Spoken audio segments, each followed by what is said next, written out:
Le 6 mai 1945, à Reims, en France.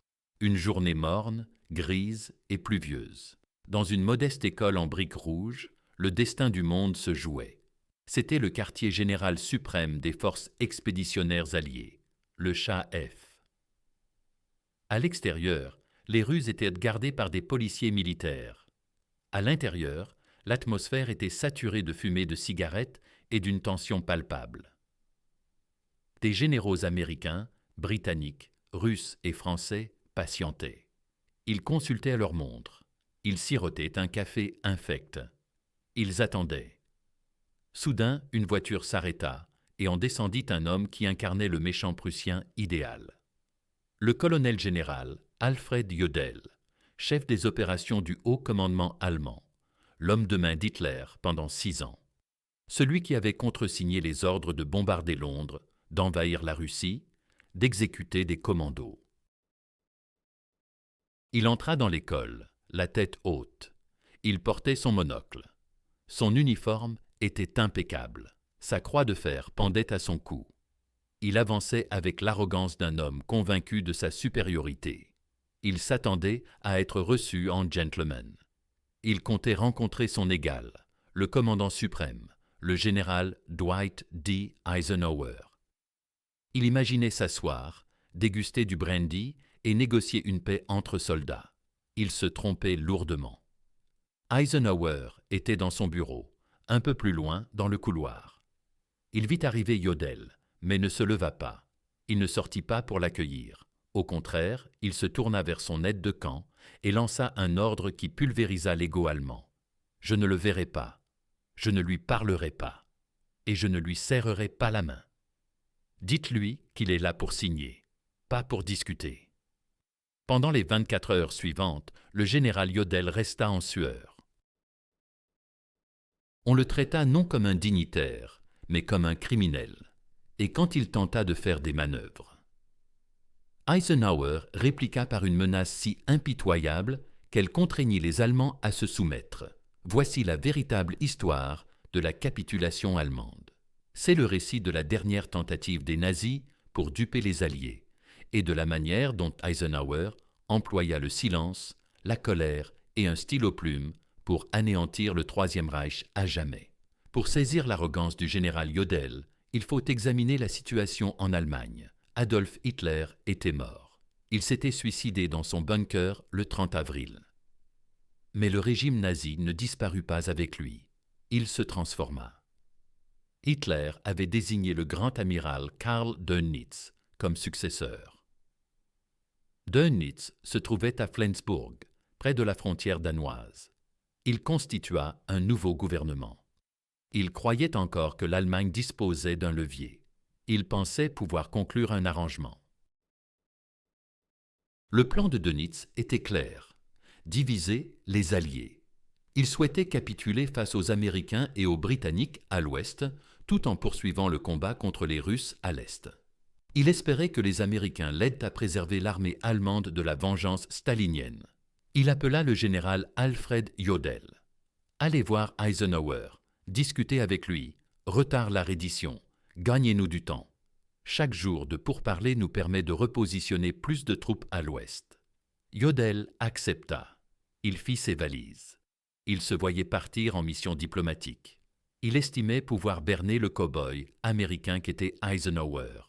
Il ignorait qu'Eisenhower guettait ce instant depuis 3 ans et qu'Eisenhower n'avait plus une once de patience. Avant l'arrivée de Jodl, les Allemands avaient dépêché un émissaire test. L'amiral Hans-Georg von Friedeburg. Il débarqua à Reims le 5 mai. Il entra au quartier général en attendant un festin. Au lieu de cela, on le conduisit dans une petite pièce austère. Les murs étaient tapissés de cartes, des cartes illustrant l'effondrement de l'armée allemande sur tous les fronts.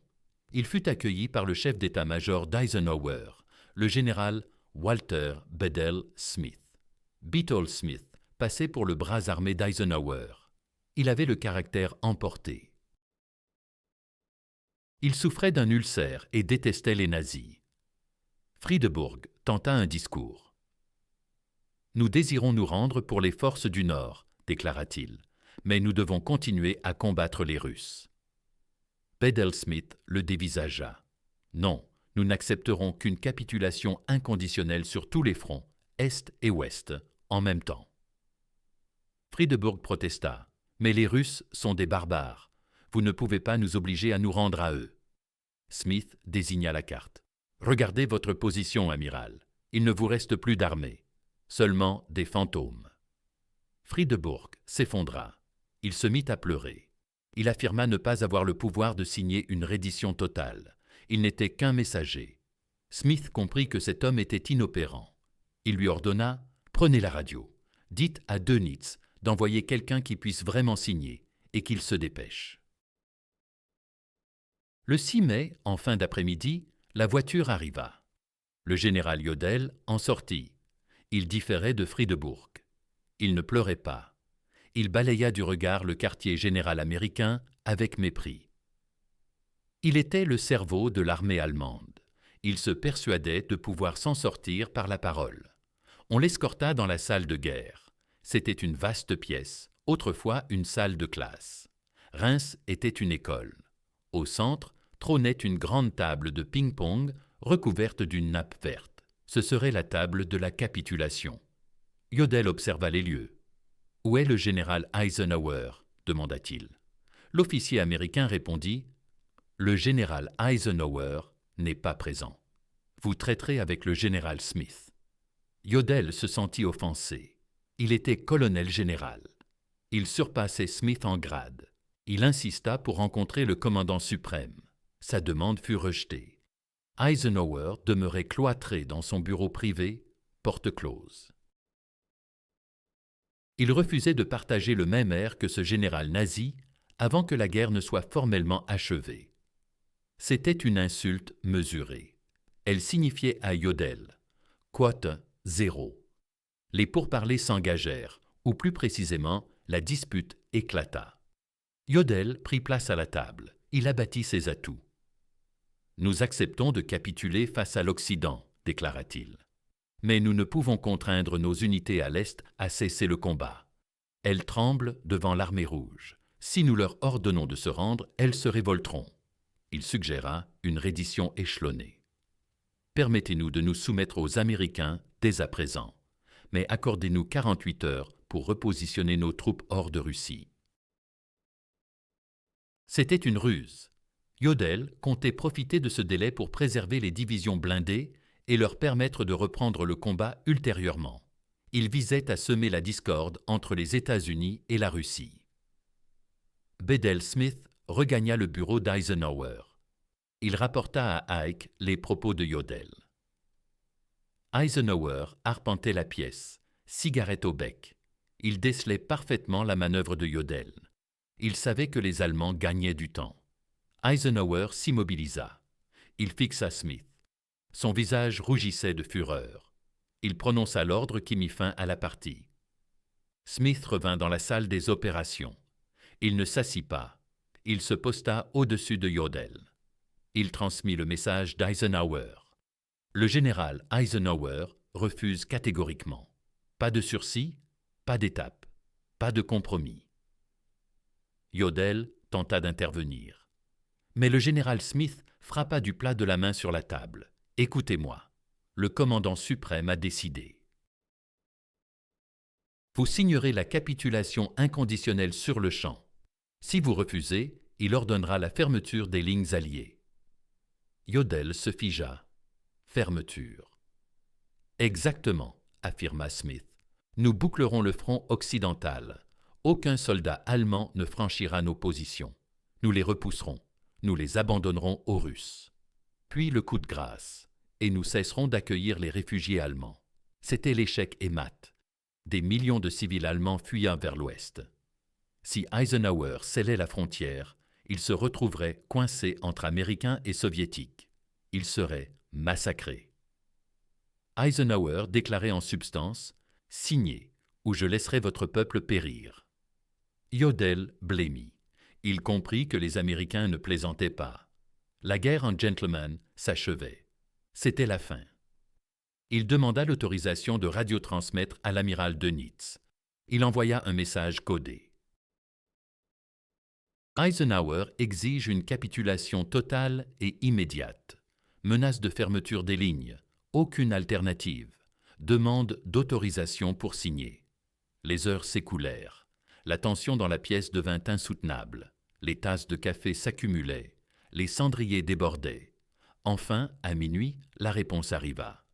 Dönitz autorise la signature, 2h41, le 7 mai 1945.